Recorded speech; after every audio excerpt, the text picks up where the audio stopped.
வணக்கம். இது தமிழ்விண்ணின் மதிய நேர பிரதான செய்திகள். முதலில் தலைப்புச் செய்திகள். தையிட்டியில் மாபெரும் விழா முன்னெடுப்பு, பாதுகாப்பு வழங்கிய காவல்துறையால் வெடித்த சர்ச்சை. வடமாகாண ஆசிரியர் இடமாற்றத்தில் முறைகேடு. உயிர்த்த ஞாயிறு தாக்குதல்கள், சந்தேக நபர்களுக்கு எதிராக பாய உள்ள வழக்குகள். குற்றப்புலனாய்வு பிரிவின் அழைப்பை புறக்கணித்த விமல் வீரவன்ச. பெண்களுக்கு பாதுகாப்பான அரசியல் சூழல் தேவை, சாவித்ரி போல்ராஜ். பொருளாதார சவால்கள் குறித்து இலங்கைக்கு புதிய எச்சரிக்கை. ஹமாஸ் பிடியிலிருந்து இன்று விடுவிக்கப்படும் இஸ்ரேல் பணைய கைதிகள். தொடர்பான விரிவான செய்திகள்.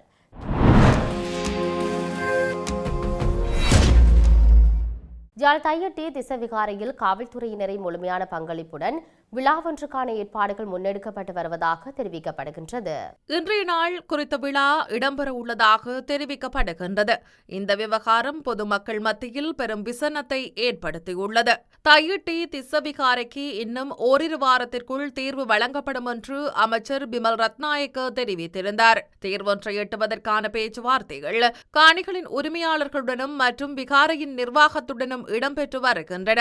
அரச உள்ளக மட்டத்திலும் விகாரைக்கான தீர்வுக்காக சில முன்னெடுப்புகள் மேற்கொள்ளப்பட்டு வருகின்றன என்றும் தெரிய வருகின்றது. இவ்வாறான நிலையிலேயே விகாரையை சார்ந்த மத அனுஷ்டான விழா ஒன்றுக்கு அங்கு ஏற்பாடுகள் இடம்பெற்று வருகின்றன. சட்டவிரோத திச விகாரைக்கு எதிராக பொதுமக்களுக்கு பாதுகாப்பு வழங்க வேண்டிய காவல்துறையினர் விழாவை முன்னின்று ஏற்பாடு செய்திருக்கின்றமை பல்வேறு விசனங்களை உருவாக்கியுள்ளது.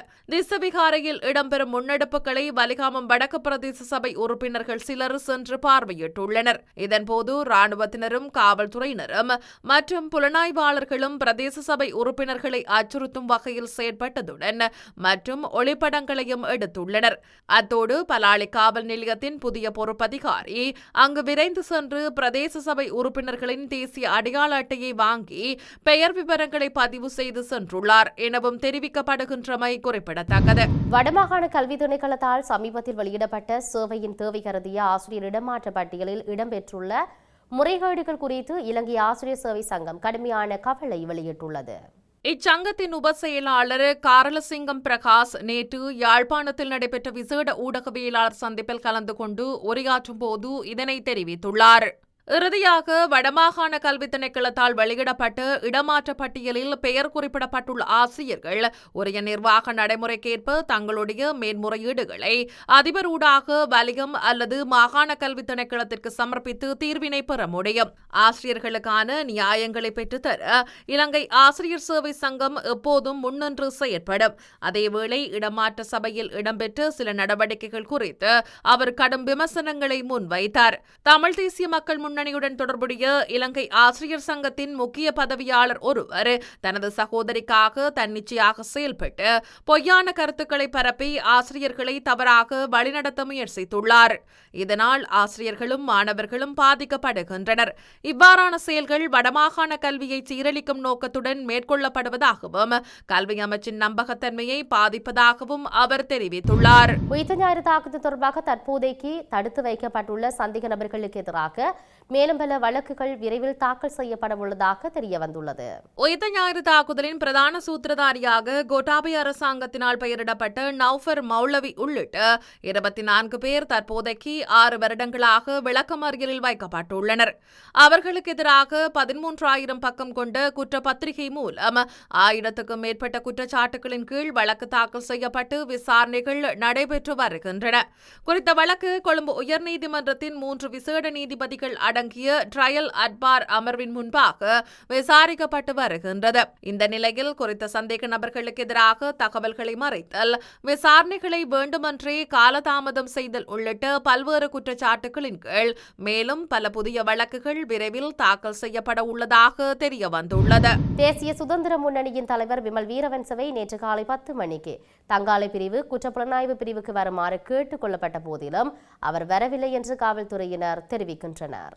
சீனி மோதிர போதைப்பொருள் மோசடி தொடர்பாக தங்காலை பிரிவு குற்றப்புலனாய்வு பிரிவால் கைது செய்யப்பட்ட புவக் தண்டாவே சனா என்ற சந்தேக நபர் குறித்து ஊடக சந்திப்பில் விமல் வீரவன்ச தெரிவித்த கருத்து குறித்து விசாரிக்க அவருக்கு அழைப்பு விடுவிக்கப்பட்டதாகவும் காவல்துறையினர் தெரிவிக்கின்றனர். முன்னதாக 9ஆம் திகதி தங்காலை பிரிவு குற்றப்புலனாய்வு பிரிவுக்கு அவர் அழைக்கப்பட்டிருந்தார்.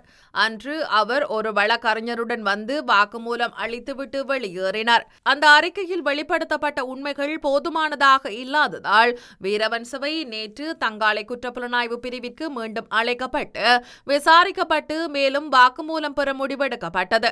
இது தொடர்பாக ஹோகந்தரவில் உள்ள வீரவன்சவின் வீட்டிற்கு ஒரு செய்தி அனுப்பப்பட்டதாக காவல்துறையினர் மேலும் தெரிவிக்கின்றனர். பெண்கள் துன்புறுத்தல் மற்றும் வன்முறையிலிருந்து விடுபட்டு அச்சமின்றி அரசியலில் ஈடுபடுவதற்கான உரிமையை உறுதிப்படுத்த பொதுநலவாய நாடாளுமன்ற சங்கத்துடன் இணைந்து செயல்படுவதற்கு இலங்கை தயாராக உள்ளதாக அமைச்சர் சரோஜா சாவித்திரி போல்ராஜ் தெரிவித்துள்ளார். வெறுப்பு இல்லாத விவாதத்திற்கு என்ற கருப்பொருளின் கீழ் பார்படோஸ் பிரிட்ஜ்டவுனில் நடைபெறும் 68வது பொதுநலவாய மகளிர் நாடாளுமன்ற மாநாட்டில் உரையாற்றும் போது அமைச்சர் இதனை தெரிவித்தார். அதன்படி அரசியலில் ஈடுபடும் பெண்களுக்கு பாதுகாப்பான மற்றும் மரியாதைக்குரிய தளத்தை உருவாக்குவதற்காக சர்வதேச அளவில் ஏற்றுக்கொள்ளப்பட்ட நடத்தை விதிமுறைகளை அறிமுகப்படுத்த வேண்டும் என்றும் அவர் வலியுறுத்தியுள்ளார். நிறுவன பாதுகாப்பு மற்றும் சட்டத்தை அமுல்படுத்துதல் போன்றவற்றை வெளிப்படைத்தன்மையை பேணுவதற்கு நல்ல நடைமுறைகளை பகிர்ந்து கொள்ள வேண்டும் என்றும் அவர் வலியுறுத்தியுள்ளார். கடந்த காலத்தில் ஏற்பட்டுள்ள மோசமான பொருளாதார நெருக்கடியிலிருந்து இலங்கை மீண்டு வருகின்றது. எனினும் துணிச்சலான சீர்திருத்தங்கள் மேற்கொள்ளப்படாவிட்டால் உலகளாவிய நிலையற்ற காரணிகளின் அடிப்படையில் இலங்கை குறிப்பிடத்தக்க சவால்களை எதிர்நோக்க வேண்டி ஏற்படும் என்று எச்சரிக்கப்பட்டுள்ளது. ODI குளோபல் மற்றும் வறுமை பகுப்பாய்வு மையத்தினால் தயாரிக்கப்பட்டுள்ள இலங்கையின் உருமாறும் பொருளாதார வளர்ச்சியை 2025 முதல் 2030ஆம் ஆண்டு வரை நிலைநிறுத்துதல் என்ற தலைப்பிலான அறிக்கையிலேயே இந்த விடயம் தெரிவிக்கப்பட்டுள்ளது.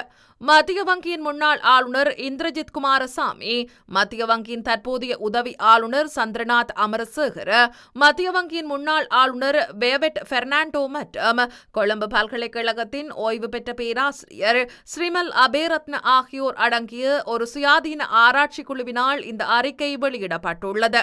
அதற்கமைய இலங்கை தற்போது ஒரு முக்கியமான கட்டத்தில் இருப்பதுடன் தற்போதுள்ள பேரியல் பொருளாதார உறுதிப்படுத்தலை பராமரிக்க வேண்டும் என்றும் வலியுறுத்தப்பட்டுள்ளது. நாட்டின் நலனை கருத்தில் கொண்டு பொருளாதார வளர்ச்சிக் கொள்கைகளை செயற்படுத்த வேண்டும் என்றும் பரிந்துரைக்கப்பட்டுள்ளது. 2024ஆம் ஆண்டில் மதிப்பிடப்பட்ட வறுமை விகிதம் மக்கள் தொகையில் 25% இருக்கும் என்று எதிர்பார்க்கப்படுகிறது. மேலும் கடுமையான கடன் மறுசீரமைப்பு மற்றும் அதிகரித்து வரும் வறுமையை தவிர்க்க கட்டமைப்பு சீர்திருத்தங்களை அவசரமாக செயற்படுத்துவது அவசியம் என்றும் சுட்டிக்காட்டப்பட்டுள்ளது. ஏற்கனவே வர்த்தக போரின் அபாயங்களுடனும் இருண்ட உலகளாவிய பொருளாதார கண்ணோட்டத்துடனும் போராடி வரும் இலங்கைக்கு கடனால் பாதிக்கப்பட்ட பொருளாதாரத்தில் இது குறிப்பிடத்தக்க தாக்கத்தை ஏற்படுத்தக்கூடும் என்றும் அந்த அறிக்கையில் தெரிவிக்கப்பட்டுள்ளது. சிறந்த சூழ்நிலையில் பொருளாதார வளர்ச்சி சுமார் 3% இருக்கும் என்று சர்வதேச நாணய நிதியம் எதிர்பார்க்கிறது. எனினும் மறுசீரமைப்புகள் இல்லையெனில் ஏற்கனவே உயர்ந்த வறுமை நிலைகள் மேலும் உயரக்கூடும் என்றும் அந்த அறிக்கையில் எச்சரிக்கப்பட்டுள்ளது. காசா போர் நிறுத்த ஒப்பந்தத்தின் கீழ் ஹமாஸ் இன்று இஸ்ரேலிய பணிய கைதிகளை விடுவிக்க திட்டமிட்டுள்ளதாக வெளிநாட்டு ஊடகங்கள் தெரிவிக்கின்றன. ஒப்பந்தத்தின்படி போர் நிறுத்தம் ஏற்பட்டு 72 மணி நேரத்திற்குள் அனைத்து பணிய கைதிகளையும் விடுவிக்க ஹமாஸ் கடமைப்பட்டுள்ளது. மேலும் அந்த காலம் இன்று முடிவடையும் என்று எதிர்பார்க்கப்படுகின்றது.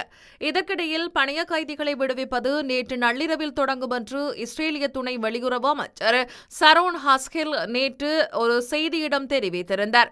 இருப்பினும் அந்த அறிக்கையை ஹமாஸ் உறுதிப்படுத்தவில்லை என்று வெளிநாட்டு ஊடகங்கள் தெரிவிக்கின்றன. ஹமாஸால் பிடித்து வைக்கப்பட்ட பணிய கைதிகளில் 20 பேர் தற்போது உயிருடன் இருப்பதாகவும் நேற்றிரவு அல்லது இன்று விடுவிக்கப்பட உள்ளதாகவும் தெரிவிக்கப்பட்டுள்ளது. டொனால்ட் ட்ரம்ப் மற்றும் எகிப்திய ஜனாதிபதி தலைமையில் இன்று நடைபெறும் காசா அமைதி மாநாட்டிற்கு முன்பு ஹமாஸ் பணிய கைதிகளை விடுவிப்பார் என்று இஸ்ரேலிய பிரதமர் பெஞ்சமின் நெட்டன்யாகு நம்பிக்கை தெரிவித்துள்ளார்.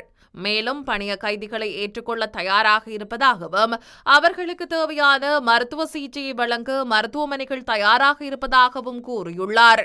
இரு தரப்பினருக்கும் இடையிலான போர் நிறுத்த ஒப்பந்தத்தின்படி இஸ்ரேலில் சிறையில் அடைக்கப்பட்டுள்ள கிட்டத்தட்ட 2000 பலஸ்தீனியர்கள் பிணை கைதிகளை விடுவிப்பதற்கு ஈடாக விடுவிக்கப்பட உள்ளனர் என்று தெரிவிக்கப்பட்டுள்ளது. மீண்டும் தலைப்புச் செய்திகள். தையிட்டியில் மாபெரும் விழா முன்னெடுப்பு, பாதுகாப்பு வழங்கிய காவல்துறையால் வெடித்த சர்ச்சை. வடமாகாண ஆசிரியர் இடமாற்றத்தில் முறைகேடு. உயிர்த்த ஞாயிறு தாக்குதல்கள், சந்தேக நபர்களுக்கு எதிராக பாய உள்ள வழக்குகள். குற்றப்புலனாய்வு பிரிவின் அழைப்பை புறக்கணித்த விமல் வீரவன்ச. பெண்களுக்கு பாதுகாப்பான அரசியல் சூழல் தேவை, சாவித்ரி போல்ராஜ். பொருளாதார சவால்கள் குறித்து இலங்கைக்கு புதிய எச்சரிக்கை. ஹமாஸ் பிடியிலிருந்து இன்று விடுவிக்கப்படும் இஸ்ரேல் பணைய கைதிகள். இத்துடன் தமிழ்வினின் மதிய நேர பிரதான செய்திகள் நிறைவு பெற்றன. உடனுக்குடன் செய்திகளை அறிந்து கொள்ள தமிழ்வின் என்ற மது ஜூட்டி பக்கத்தினூடாக இணைந்திருங்கள். வணக்கம்.